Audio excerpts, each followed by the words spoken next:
Bonjour à tous. En ce mois de Saint-Valentin, honneur aux amoureux, avec Sybil Street pouvait parler.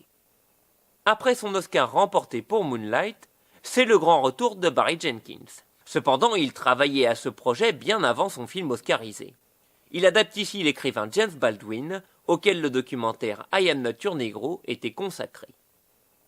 Acteur central dans la lutte pour les droits civiques dans les années 50 et 60, Baldwin s'était installé en Europe pour fuir le racisme et l'homophobie.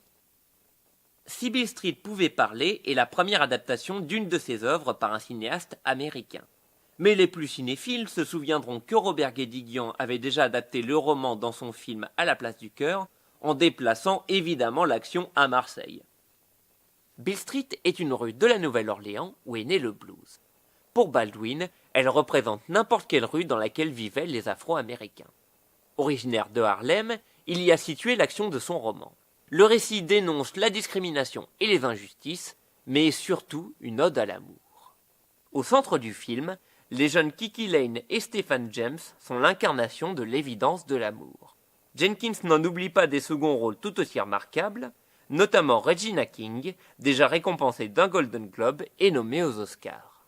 Le réalisateur reconstitue le Harlem des années 70 avec soin et restitue les émotions du roman impressionniste de Baldwin. Les images de James Laxton sont sublimes, l'ambiance sonore est immersive et la musique de Nicolas Brettel est belle à en pleurer. Bien que Jenkins rende palpable la difficulté des épreuves subies par ses personnages, son film irradie d'un amour qui peut vaincre tous les obstacles. Comme le disait si bien Baldwin à la sortie de son livre, tout poète est un optimiste. Je vous laisse méditer sur ces bonnes paroles avec la bande-annonce du film.